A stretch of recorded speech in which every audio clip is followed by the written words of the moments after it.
Outside. Good to see you as well. Would you like to see the kids in action? Yeah.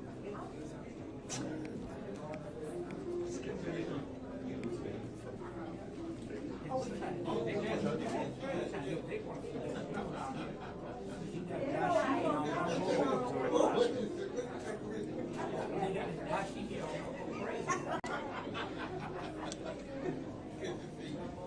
So this is where the magic happens.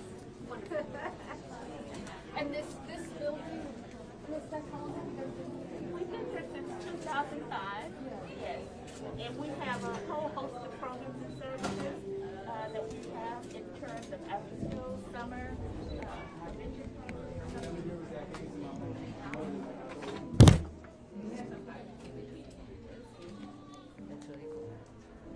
Keep working to get some rest. hopefully I can get some sleep. Yeah, you will. College is fun. I've been watching All American. You ever watch that? And then there's a new one called Homecoming. Okay, so like I've been like addicted to this. It's a lot going on. Yeah. Trying to balance his career with his lifestyle. Yes. And also with like your sport, right? Like if you play sports, like being part of a sports team is like a lot. You gotta go to practices 3, 4 times, 5 times a week. You know, there's just like so much that comes up with that. But I like that show because it feels real. Like it feels. Yeah, I think so.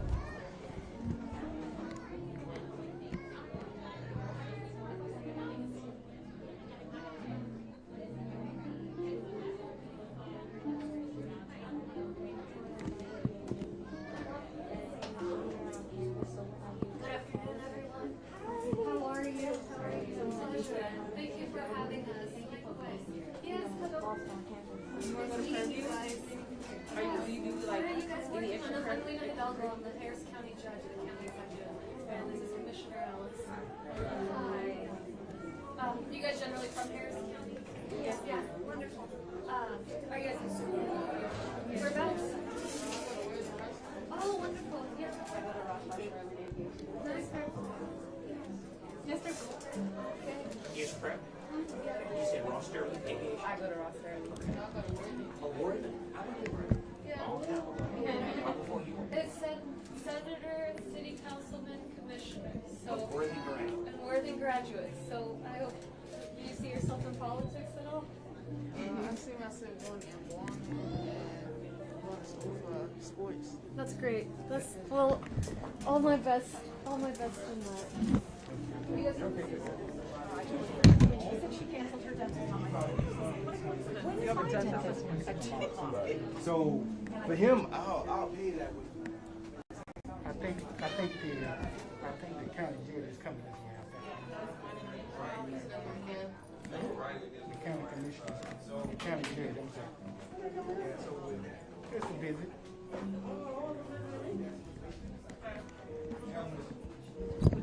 All 12 visitors. Okay. Yeah, get them started. You can get them started. You got some work to do. This is the time. Keep working, my friend. Keep working. Keep working. That's it. Keep working. Hey, tell you, hey. No, don't do it. Keep working, brother. Keep working. Yeah, thank you.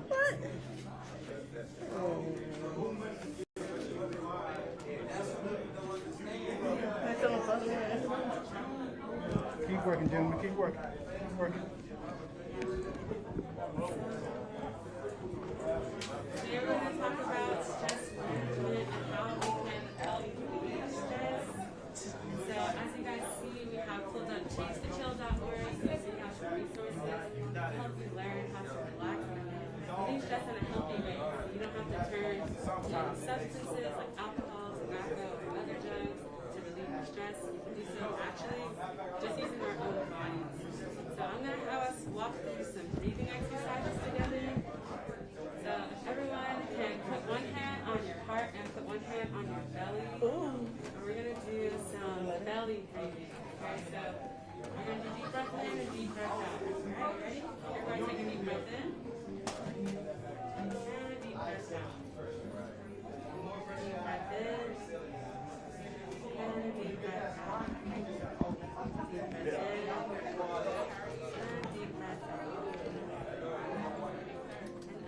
technique that we can use to help you remember to take 5 big deep breaths is you can use your hand and follow your fingers to take some deep breaths. So everybody just kind of put out one of your hands like this, and then you're going to trace up your finger for a breath in and down for a breath out. All right, we're going to do that together. Everybody, deep breath in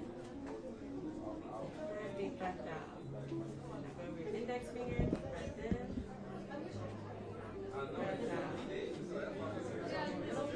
breath in, deep breath out. Over your ring finger, deep breath in, deep breath out. And over your pinky, deep breath in, and deep breath out. Awesome.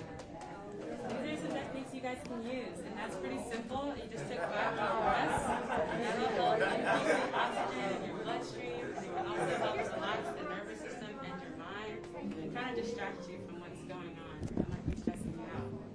And so now I'm going to have you guys stand, and we're going to do some butterfly breaths together. All right, so everybody stand up for me, please. This will be a good stretch break to get away from these computers. Sometimes when we're sitting for a long period of time, it might really weigh down our minds and our bodies, right? So let's stretch. We're going to take a deep breath in and raise your arms up, and then you're going to do a deep breath out and lower your arms down. You can imagine you have some butterfly wings, okay? All right, so everybody deep breath in, raise your wings, and a deep breath out.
So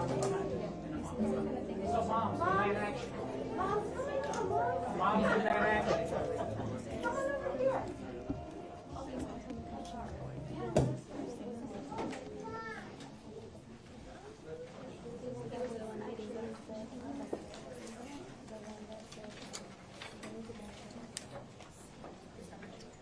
I'm okay, thank you so much. Yeah.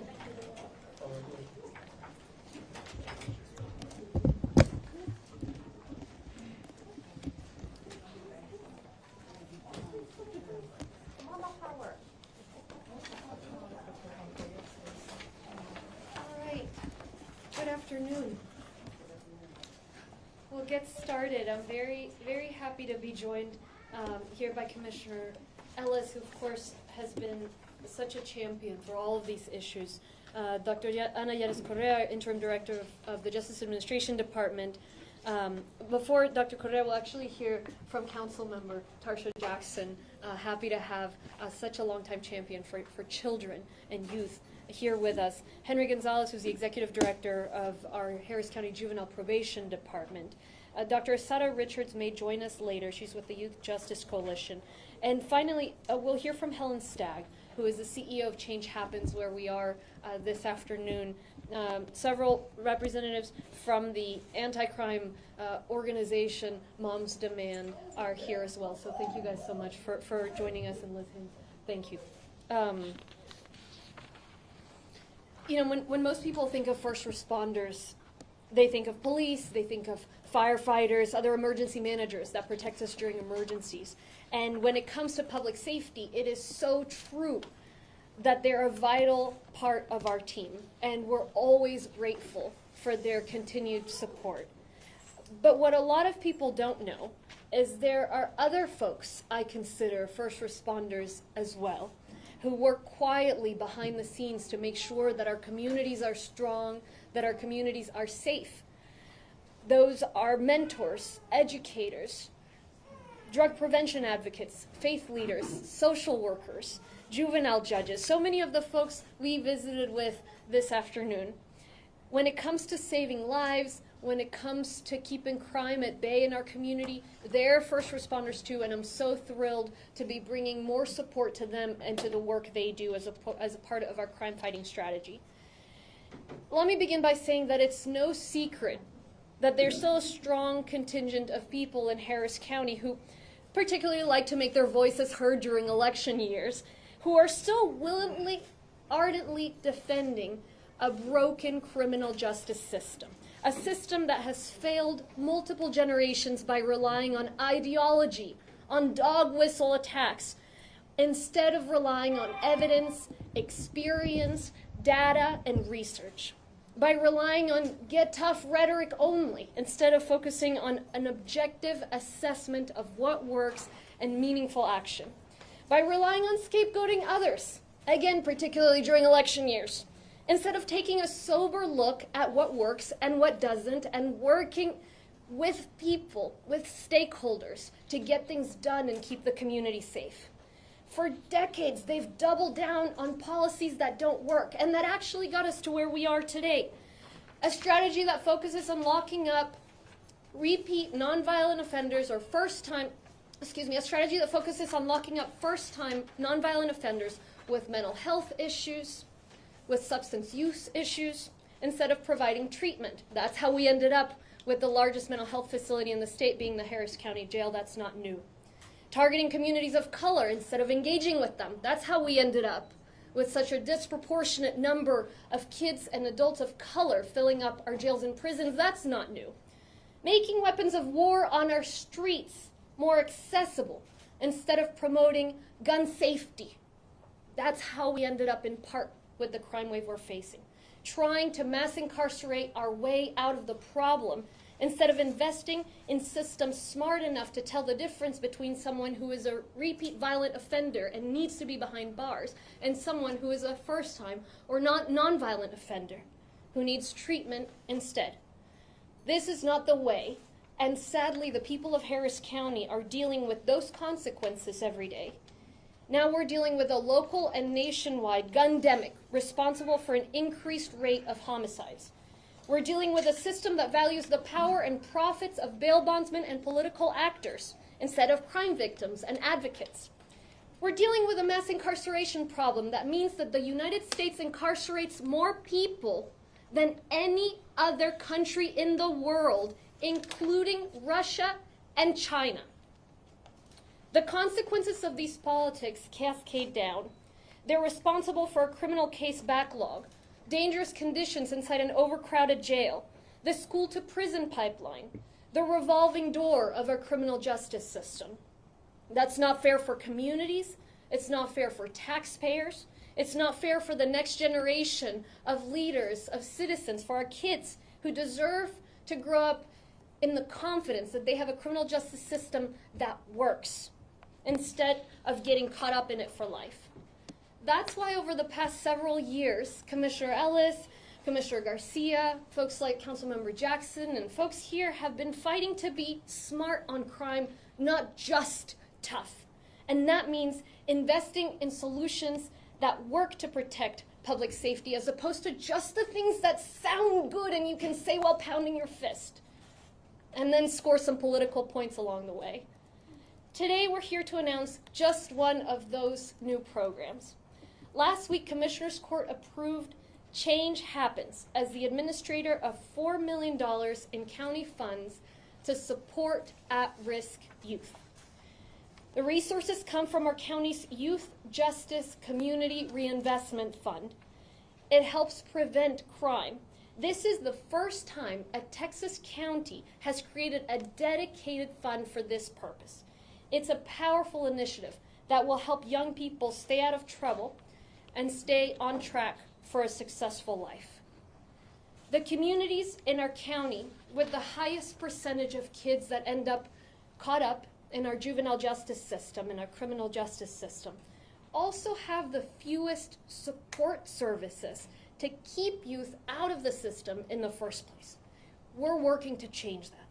This is a program that will grow the work that organizations like Change Happens are already doing for our community. This will work to do things like mentor at-risk youth, support in-school and summer programs that keep kids from getting involved in risky behavior, provide drug education, other strategies to help particularly at-risk youth make smart decisions about their future, safe decisions about their future.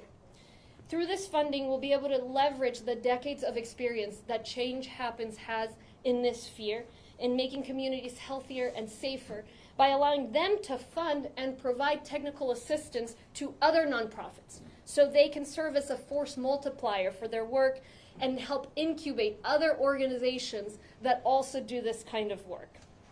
This type of strategy is a no-brainer. I want to make that very clear.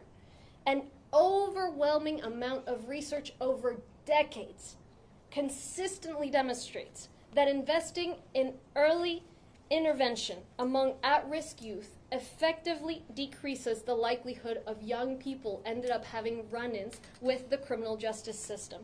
It saves taxpayer dollars in the long term, if that's the angle we want to come at it from. So if you care about reducing crime in Harris County, if you care about preventing gun violence, if you care about saving taxpayer dollars, you should care about this kind of initiative. And that's what we're doing. And let me close with this. I mentioned being smart and tough. We don't have to choose between funding law enforcement and funding initiatives like this. It's about funding what works. In fact, just a couple of months ago, we approved a budget of $1.4 billion with a B, the highest ever budget for justice and safety that Harris County has had. The most we've ever spent. It includes increases for every law enforcement agency in Harris County, 400 new vehicles for constables and sheriffs, pay increases for police, just to name a few.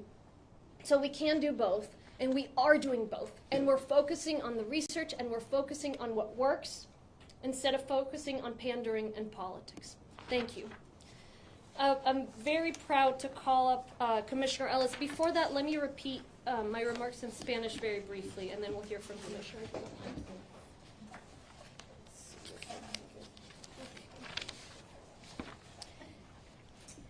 Me enorgullece mucho estar aquí con Change Happens, con organizadores de esta gran de este gran grupo que han trabajado por muchas décadas, también la concejal Tarsha Jackson, el comisionado Rodney Ellis.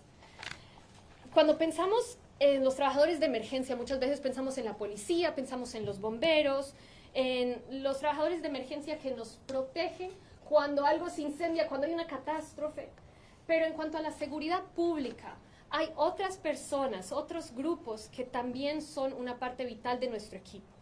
Son personas como mentores, defensores en la prevención de consumo de drogas, líderes religiosos, también trabajadores sociales, jueces de menores, tipo de personas que están y forman parte de esta organización. No es secreto que existe todavía un fuerte contingente de personas en nuestro condado que hacen oír sus voces, especialmente durante las elecciones, que defienden sin parar un sistema de justicia penal que simplemente no funciona, que se confían en la ideología, en lugar de basarse en la evidencia, en la experiencia, en la investigación, que se enfrentan en la idea de mano dura y nada más, en lugar de ver qué realmente funciona, que intentan culpar a otros en lugar de cambiar las cosas que no funcionan. Por muchas décadas han estado trabajando en programas que nos han llevado a donde estamos hoy día. Encerrar a los delincuentes no violentos que tienen problemas mentales o problemas de abuso de drogas en lugar de ofrecer tratamiento. Trabajando o involucrar a las comunidades de color en lugar de trabajar con ellas. Haciendo que más armas de guerra, armas de fuego estén en nuestras calles en lugar de intentar minimizar el uso de estas armas. Intentar encarcelar en masa en lugar de resolver nuestro problema de crimen. Lastimosamente, hoy día vemos un sistema que no funciona por muchas décadas de políticas públicas que se han basado en política en lugar de evidencia, y eso es lo que queremos cambiar. Hoy día, por ejemplo, vemos que en este país hay más personas en la cárcel que en cualquier otro país en todo el mundo. Hay más personas en cárcel y en prisión en los Estados Unidos que inclusive en Rusia y en China. Pónganse a pensar en eso. Eso no es justo para las comunidades, no es justo tampoco para las personas que pagan impuestos, para todos nosotros, ni tampoco para los niños. Si vas a nuestra cárcel de niños, cárcel de adultos, la gran mayoría son personas de color, latinas, afroamericanas. Todo eso también viene involucrado al hecho de que el sistema no está bien diseñado. Por eso hemos trabajado durante los últimos años con el comisionado Ellis y otros para no solamente tener una mano dura, sino también trabajar de una manera inteligente. Hoy estamos anunciando un programa que nos enorgullece mucho e intenta enfocarse en lo que sí realmente funciona. La semana pasada la Corte de Comisionados aprobó $4 millones para esta organización, Change Happens. Esta organización apoya a jóvenes en riesgo de involucrarse con el sistema penal. Los recursos de los $4 millones vienen del centro, el Fondo de Reinversión Comunitaria de Justicia Juvenil. Este fondo es el primero en el estado de Texas en enfocarse para evitar la participación de los jóvenes en el sistema penal. Las comunidades en nuestro condado que tienen el porcentaje más alto de niños que se involucran en el sistema penal son las comunidades con la menor cantidad de recursos para prevenir que los niños terminen involucrados con la ley. Este programa va a apoyar a Change Happens y otras organizaciones para ofrecer programas de verano, educación sobre las drogas, otras estrategias. Este tipo de estrategia no es nuevo. Hay investigaciones de muchas décadas, muchísimos estudios que demuestran que este tipo de inversiones previene el crimen finalmente, ayuda a que los niños no terminen como parte del sistema penal cuando niños ni como adultos. Entonces, a todos los que les importa reducir el crimen en el condado Harris, la seguridad, el ahorrar fondos, no tener que pagar tantos impuestos, todas estas personas deberían apoyar este programa. Y deben terminar con esto. No hay que escoger entre apoyar a nuestra policía y apoyar programas como este. De hecho, hemos invertido una cantidad histórica en apoyar la policía y el sistema penal en sí. 1.4 mil millones, 1.4 billones de dólares en el último presupuesto. Pero hay que lograr hacer ambas cosas. No solamente subirle el salario a los policías, lo que hemos hecho, sino también programas de prevención como este, y por eso me enorgullece tanto estar aquí. Thank you all so much. We'll hear from Commissioner Ellis, and then I'll call up the rest of the speakers. Thank you, Commissioner. Thank you, Judge. It's good to be here at Change Happens. I've followed this organization over the years, and they do an outstanding job. Judge, I was glad we met with some of the kids, particularly the ones from Worthing. And I was thinking, somebody suggested that maybe I'd get to see the world one day, so they had me take French. I guess that's why you never asked me to speak in Spanish at these press conferences. Look, this is important. It is important to stress that the county is checking all of the above boxes. And to come up with this program, we took the benefit of what other cities and counties around the country have done.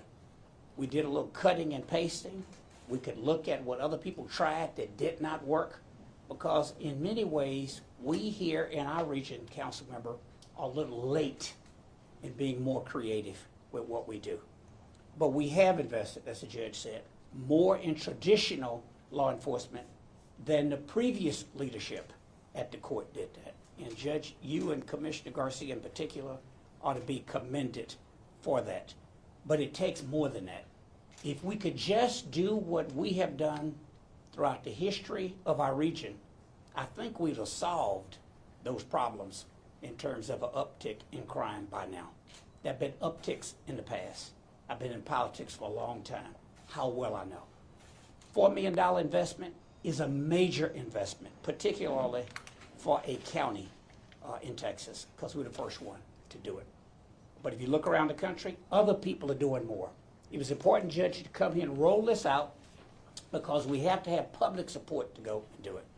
I'm also glad that we have Moms Demand Action here, because in all of the clutter out there about crime statistics going up, there's very little discussion about a common sense method that has been used throughout the history of the world to reduce violence.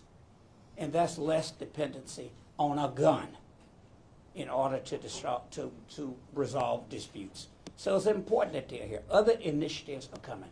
I just want to stress one point, and that is to reinforce that public safety, when young people in the criminal justice system are trying to be rehabilitated, is so important.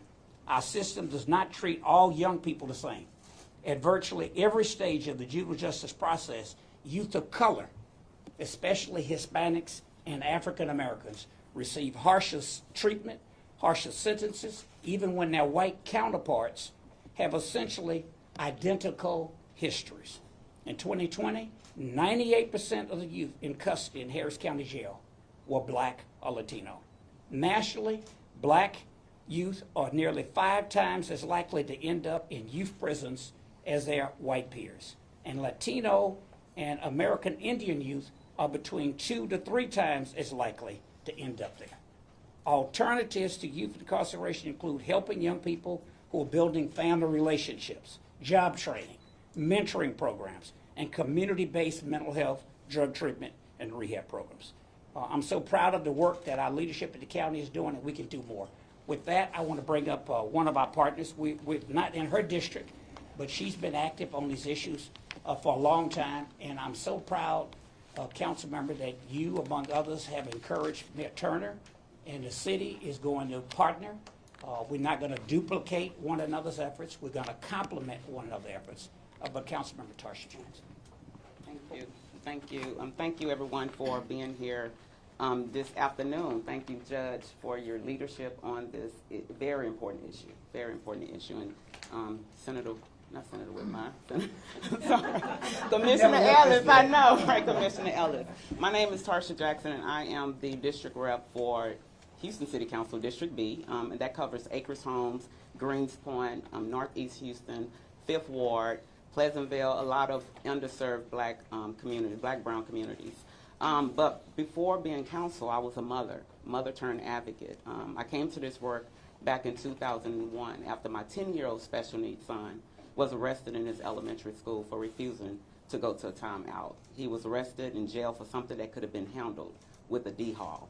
That arrest led to my son spending a total of 5.5 years in Texas juvenile jails, from Harris County to the Texas Youth Commission. He was all over this state, from Beaumont, Marlin, Gainesville, Corsicana.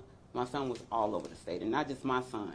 Thousands of kids across the state of Texas were being warehoused because resources was not going into our community. The tough on crime was lock them up, throw it away the key, don't give them an education, release them. And once they were released, then they eventually went back into the criminal justice system. So the school to prison pipeline is real. And this was all in 2007. I know Ms. Carrera was part of this.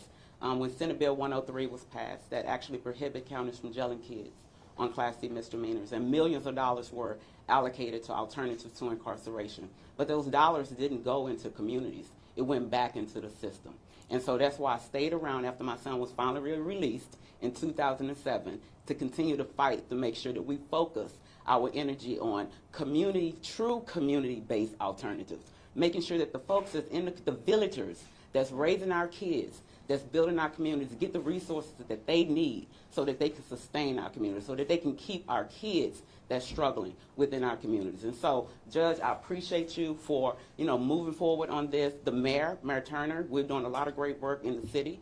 Just last year, we passed allocated some resources for a community reinvestment fund. I know you guys just recently, the mayor announced earlier this year, his One Safe Houston plan that includes the credible messengers, the cure violence, is really investing in the community because that's how we're going to tackle and reduce crime. Police does not stop crime. They respond to crime. We need the people that are in the community working every day. We need them to have the tools so that they can respond and cure the violence that's happening within our neighborhood. So again, thank you all for being here. Asada, who led this effort. I mean, it was community part of making sure that this fund is community-centered. And so that's what's important, that what we do is community-centered and not system-centered. So again, Henry Gonzalez, I see you. Thank you for your leadership at Juvenile Probation. I mean, you're visionary, and we all share the same vision of making sure we're keeping our kids in the communities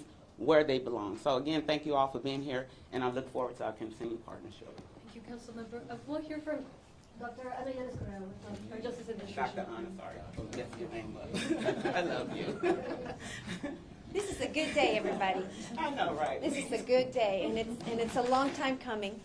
My name is Ana Yanes Correa. I'm here representing the Justice Administration Department.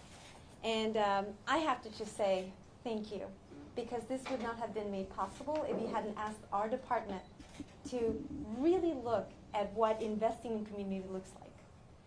And so this is a good day. And it's a good day because this fund is not just going to prevent kiddos from being in trouble. It's not just going to prevent kiddos from ending up in detention or kiddos ending up into the criminal justice system. It's also supposed to answer the question as to, if not detention, then what? Well, community is the what. Having a robust infrastructure to support those families and those kids. We know that 70% of the kiddos have gone through a lot of trauma. They need help. They need assistance. They need support. And the groups that have dedicated their lives, like this organization that's hosting us today, need this type of investment so that they can provide technical assistance, so that they can strengthen the capacity of these incredible groups that have sacrificed so much to help their community. And that's what this fund is about. So moving forward, we're going to be collecting data from day one, because this is not going to just be a Harris County project. We want 254 counties to duplicate this effort, because we deserve a better alternative. We deserve to give kids the opportunity to thrive, not just to survive. And that's what this fund is all about. Thank you so much for this great effort. Henry, thank you so much. This man decided to ask Commissioner's Court, can I use $2 million from our budget so that we can make this happen? What other agency does that? So thank you so much. Thank you, Asada. Thank you, everybody. We'll hear from Henry Gonzalez, the Juvenile Probation Director. Thank you. Thank you, Ana. When the idea of a community reinvestment fund came about, the premise was to redirect some of our department's unspent funds back into the community, but specifically communities that were impacted by our system, communities that were overrepresented in the population that we served as a department. I really wanted to find ways to engage communities so that together we can keep young people not just out of the juvenile justice system, but also to find ways to better serve those that were already in our juvenile justice system, particularly those in the detention center, to get them back into the communities with the guidance, support, and opportunities that they need to be successful. So how can the Community Reinvestment Fund do this? Well, we know that research shows that those communities with the highest rate of incarceration are often those in most need of resources for health care, housing, economic development, and social services. And research also shows that when a community's residents work together towards shared goals, these neighborhoods are safer and experience less crime. In this approach, community-based organizations play a vital role in providing services and supports that make communities stronger. But for this to happen, we have to channel resources to community organizations, community partners that reflect the people they serve, people who are dedicated to supporting their neighbors, those who engage people with lived experience.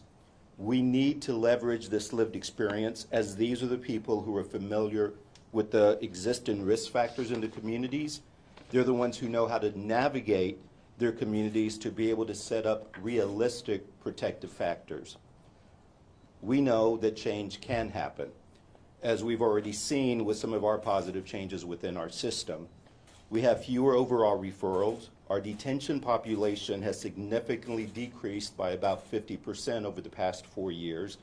We've shut down one of our residential facilities to repurpose it from a building designed to incarcerate kids to one that provides young people with the supports and opportunities that will keep them from getting locked up. We can't do this alone. My work with Change Happen goes way back to when I was a juvenile probation officer many years ago, and I used the then, and I hope, Helen, I hope I get this name right, Families Under Urban and Social Attack, to serve the families that I worked with. I had the opportunity to be a part of a delegation that included Change Happen's founder, the Reverend Leslie Smith, that visited several jurisdictions to see just how juvenile justice can be implemented differently. Change Happens remains a valuable partner in our department in providing direct services to young people involved at every level of our system. Our department is committed to continue our collaboration with Change Happens as the administrator of the funds and to identify those communities that are most impacted. I've shared with many what my dream of this looks like, and it's to one day go to a detention hearing, and rather than seeing just that parent in front of the judge saying, "I'm here seeking my child's release," it will be these partners from their community standing with the parent saying, "We are seeking our child's release. And together we will provide a safety net for our child. And together with these funds, I know that we will see that change happens."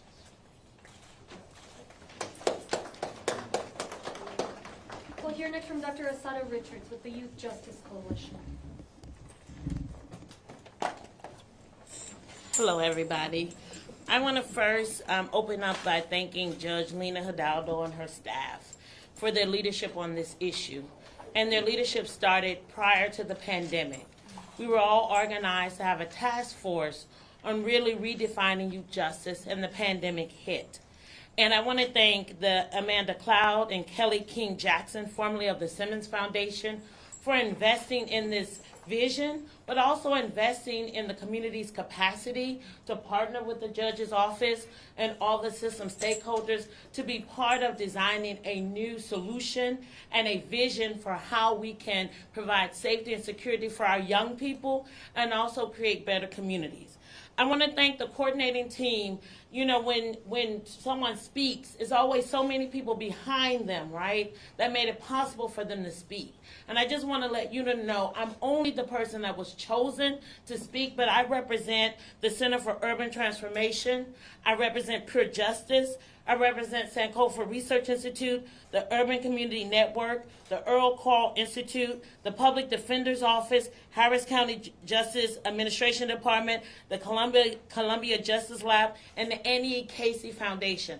And I recognize all of them because they were part of a coordinating team that met on a weekly basis, working on this issue, attempting to educate community members, residents, young people, parents about what is policy. Why do we need a fund? What will the fund do, right? And that was a lot of work, and I want to acknowledge them. I want to also acknowledge our community members, Laura Welch, who's here, Roshan Evans, and Isaac Iguera, who volunteered to participate in this process, that read the RFPs, that learned about the process, that met with the procurement department, and that really did the hard work of making sure that the voices of community and the voices of young people were in the room. I want to say our involvement represents the belief that providing young people with safety and protection and sufficient and substantial support and reaching their full potential requires a resilient community where they and their families live and prosper. This is based on the ideal of the strength of community and what the strength of community can do. I want to say that the creation of the fund is evidence that transformative work is only possible. It's only possible in Houston and Harris County when elected officials and those leaders are willing to share power with community members and those that are most affected by issues. And they're willing to provide a seat at the decision-making table to influence what happens. It is so very important that we take this moment to celebrate this accomplishment. It's been a long time coming. We've worked diligently, countless number of hours, days, giving our work. And we've had to overcome the issues of trust. We had to go over conflicts. We had to let go past hurts, and we had to put together a vision that together we can create something different. We can create a new paradigm for the distribution of resources and the sharing of power. I want to remind the members of the Redefining Youth Justice Coalition and the Harris County Commissioners and Change Happens that this accomplishment of identifying an intermediary is not an end to the process. It's the beginning of a new phase. We will be working closely with this nonprofit to ensure that the Youth Justice Community Reinvestment Fund is successful in equitably distributing monetary resources and making those available to those who have been the least, the last, and the forgotten. And we will do the hard work, but the necessary work of building the capacity of these small but mighty organizations and groups that are working hard. But most important, we promise to our communities, those of you who are listening to this, that there will be accountability and there will be transparency. Because we know you deserve nothing less than that.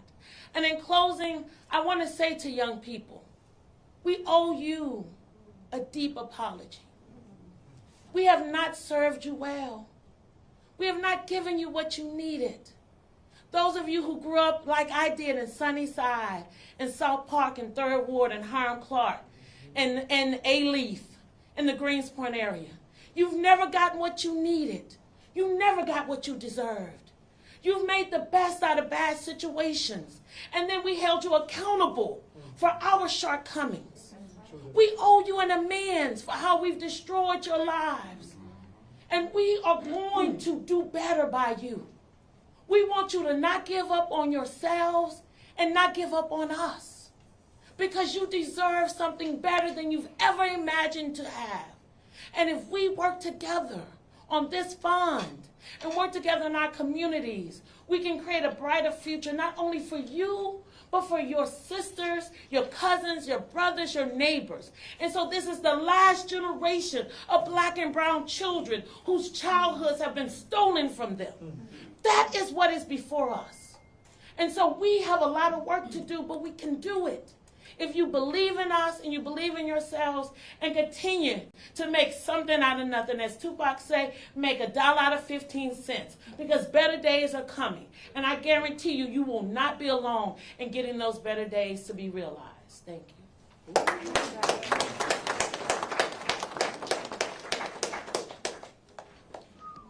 And of course, last but not least, we'll hear from Ms. Helen Stagg, leader of this organization.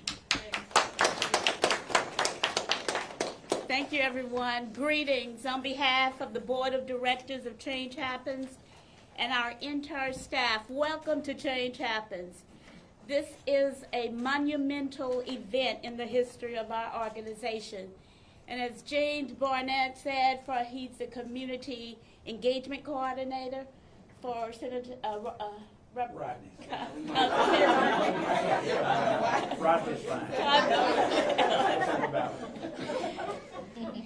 James said, this is an amazing day.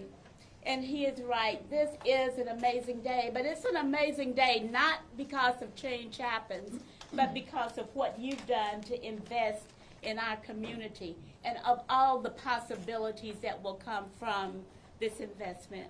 So to Judge Hidalgo, thank you for investing and supporting the Reinvestment Fund. Since coming into the office, you have been confronted with numerous challenges and circumstances in your first term, but you have done an incredible job. You're balancing your talent, your skills, your boldness, your courage, and your determination. And you have demonstrated, you have really demonstrated what true leadership looks like. And we are so proud to have you as county judge. To Commissioner Ellis, I read that you've been fighting for justice and equality since you were 13 years old when your mother took you to a protest because of a dump that was being put in your area, in your neighborhood.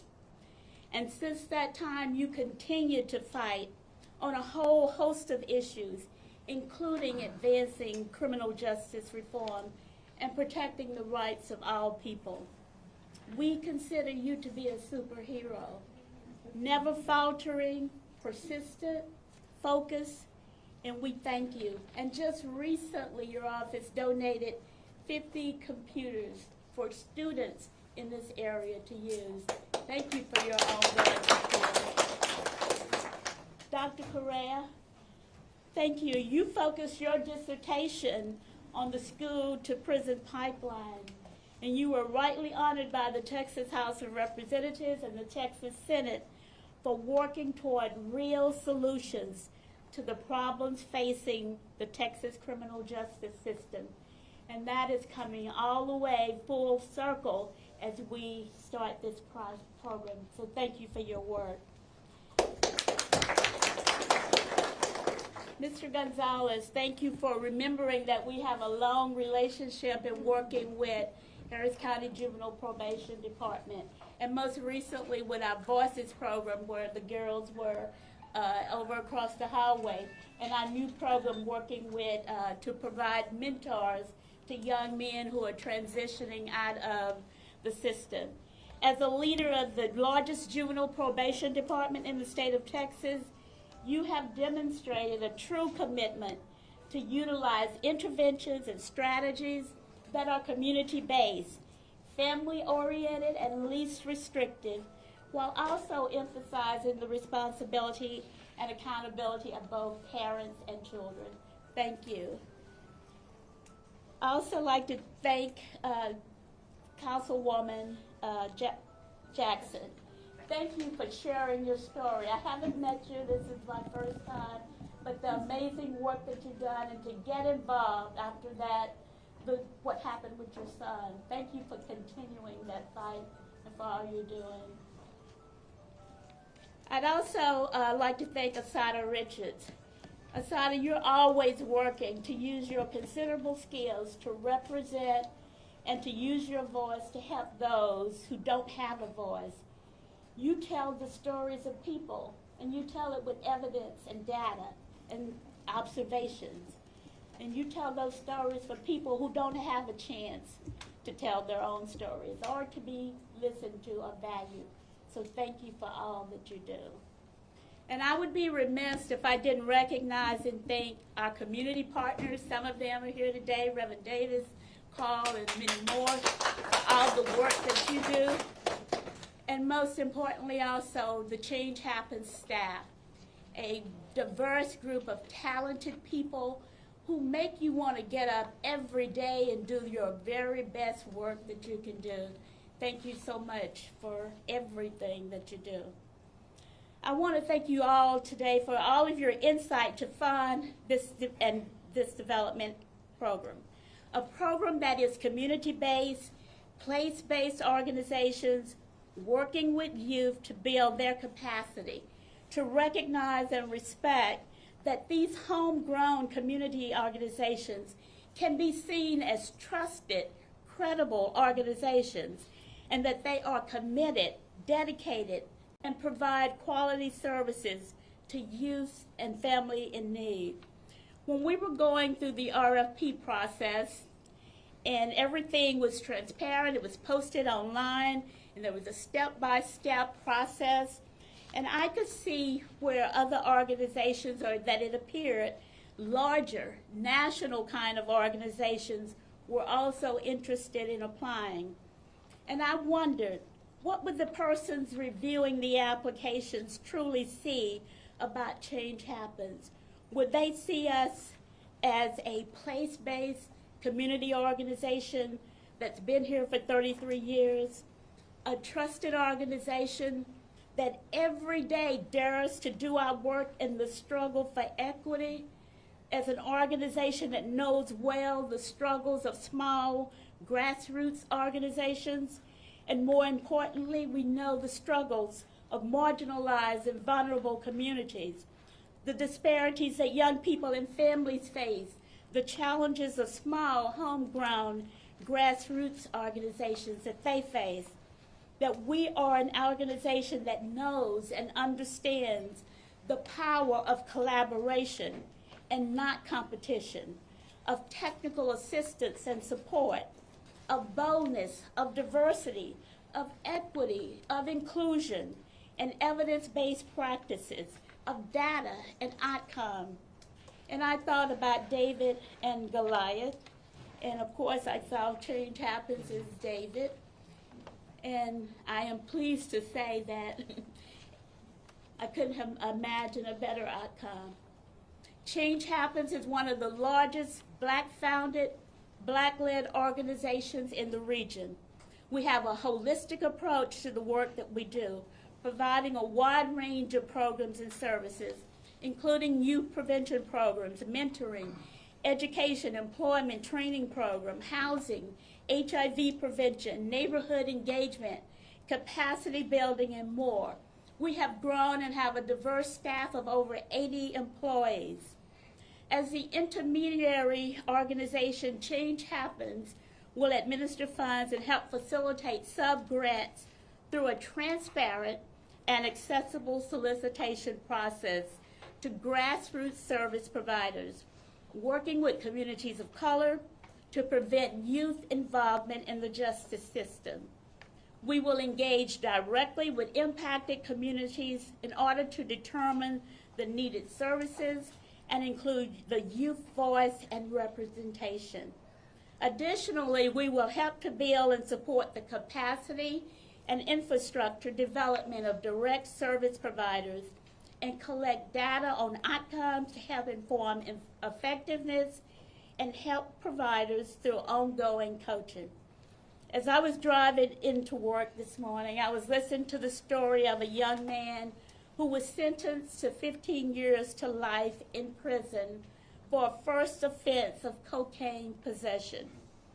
We could all ask ourselves, how does that happen? Councilwoman Jackson asked herself, how does that happen to my son? But we all know that it happens, and it happens all too often. And once you get into that system, it's difficult to get out. So this project is an opportunity to prevent youth from arrest, from court involvement, from detention and incarceration. This project would help to reduce the disparities in the Harris County system, to build sustainable capacity, to build community power, to design solutions, and ultimately to reduce the number of young people involved in the justice system. Houston will serve as a model for this whole country. It will be a community of practice where that can be replicated in other communities across the country. So I would like to end with a quote by Commissioner Ellis. We want to reimagine and rebuild our existing systems so that they better serve our community and dismantle old ways of doing things that unfairly punish those who are marginalized. This is our start, and Change Happens is delighted and grateful to play a role not only in reimagining, but helping to make it a reality. Thank you all. We'll take any questions. Yes. When you say youth, what age group are we talking, and how do you think this program will directly impact the crime that we're experiencing, not only in our city, but in the county? What we know about this program is it'll serve about 100 to 300 youth. For context, we've got around 100 plus kids currently in our juvenile probation department, so it's substantive. About 2,000 kids touch the system each year, but don't end up ultimately in detention. This is going to focus on mentorship, on drug prevention, on holistic supports that research has shown works. But the specific details, for example, of the age and what specific program, that's something that Change Happens is going to determine with their subgrantees. So that's part of it, is we're supporting the communities that have been doing this work, and the organizations that have been doing this work. Ms. Stagg, if you have any additional information on the ages, if there's anything you guys have determined, or Henry, but I know that's kind of very specific details. Go ahead. Yeah, I'll say all ages. Kids involved in our system are between 10 through 17 years old, but I want to make sure that these funds also address the needs of younger kids to prevent them from ever entering the system. So I'm going to say it's really all ages. I think if a parent is having issues with their 7-year-old child, they should be able to go and seek those resources, the supports in their community at that time, and not have to wait until the kid gets involved. And the community determines that, right? These are community-driven solutions. So again, we're looking to the wrong people for the answer. But right? we're not saying 18 and older is what I'm trying to get. But I Under think 18, part of right? it being a community fund is communities determining who are the vulnerable individuals within their neighborhood that they're serving, right? Because they're closest to the ground to understand the issues. So part of this is really learning also for the system, so that the system will then know new partners. One of the things Henry always talks about is that we need to be able to identify the new partners. Who's out there doing it, and that will make it possible. Come over to the mic, man. Oh, I'm sorry. So I just want to say the paradigm is, again, the solutions are coming from the communities and the impacted individuals, right? So they're doing the work in their neighborhoods. They know who's vulnerable. They know who needs to be served. And that's going to inform the system, right, where they maybe need to put new resources in new ways. So this is going to be a learning model for everybody. So I just wanted to say that the community is driving these priorities. And as far as, I'm sorry, and forgive me, I'm not always quick to understand sort of this project. But the $4 million will be spent on very concrete things. Can one of you, and maybe Ms. Stagg, you best suited to do this, anyone, explain what some of this money will be spent on? It's a $4 million fund. We've talked very sort of analytically about how it will be spent. I'll explain some of the examples. So I've got workforce development or certification programs for youth, substance use disorder programs, education or tutoring programs to help youth finish high school or GED, mentorship programs from folks who've been justice involved or tried true mentors, counseling or therapy program. Basically the kinds of programs, depending for, each kid could benefit from a different kind of program, but that's the sort of thing. In terms of how this could help with the crime, we have to tackle it from either side. So, there was a comment made about the response side of things. We have to make sure we're ready to do that, and that's why we've made those investments into our law enforcement, the judicial side of things. That's why we invested in visiting and associate judges and speedier processing, So I can go on and on about the different angles we've tackled. One of them is prevention. So the idea is today, these kids get involved, very young kids, as Henry said. I mean, I review this as part of the Juvenile Board. Very young kids, many times, sometimes older kids, in the justice system. And so the ability to prevent crime before it happens will have an effect. It'll also have an effect later on down the line as we grow these kinds of problems. So this is not going to be the one solution, but it's an important part of the solution. And there's a lot of research. I tried to pull one study for you guys, but as I looked at it, there's studies back to like the 80s, 90s, all the way to now, dozens and dozens that say the same thing. If you invest in this kind of thing, then the kid doesn't commit the crime in the first place. So think about if we manage to keep 100, 300 kids from committing crimes, that's with perfect targeting, or even half of that. That's a big impact. That's a big impact. And these are kids that could be out there committing crimes, and that if they do get involved with the justice system, they're very likely to recidivate and end up being adult offenders. Does that help? And look, we have the benefit of other places around the country who have done it. So we'll give you something you can Google. I mean, $4 million won't solve it all. But for us in Houston, Harris County, it's a big investment. And I think the policy experts, but I also want to say something that happened. When COVID hit, Henry and his department began to work with organizations to really, exit children who were safe to be exited out the juvenile justice system, right, the detention system, right? And when we began to talk to those young people, they didn't have reliable housing. They were food insecure. They weren't safe. They didn't have utilities, right? And so we began to realize that the children who we see as a problem have an array of problems, right? And so part of this is understanding that there are conditions that contribute to behavior and circumstances. And our job is to make sure that they have their needs met so that they can make the best decisions, right, possible, them and their families. And so that COVID-19 showed us that our children are not getting their needs met. The families are not getting their needs met, right? And we cannot really expect, you can, right? But I think intelligent, compassionate, empathetic people cannot expect when people are not feeling safe, they're not feeling secure, they're not feeling loved, they're not feeling cared about, that they can go and perform to the best of their abilities. And if you think they can, I want you to try it for a while, right? So part of this is moving. There's an array. This is an old field, right? I studied the mass incarceration. That's what my PhD was in. So there's plenty of literature on this working. We don't need the literature does it work. We need the vision and the courage to put the solution into action, right? This is an old story.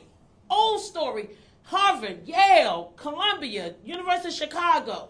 So I just want to say this is about taking that research and doing something with it and moving it into action, and thanking our elected officials for letting that research lead them and not, I don't know what else, lead them, because this is an evidence-based, data-driven approach. Thank you. I do have a question. So I grew up in this area, and I know exactly what it's like to come home and not have your power on when I was a little girl. What I want to know, coming from here, is how can the community reach out to them, and what can you do for them? Is there after-school programs? Are we gonna? There are a lot of people. I never played sports because my parents didn't have the money. If the power wasn't on, is change happen? Somebody that we can call and say, hey, we can't pay our utility bills. Hey, I don't have money to pay for football equipment. How it is it that today we can help the community with these funds? And Doctor, you were saying that there's going to be transparency. Can we also know where we can see where these funds are going to be allocated? Yeah.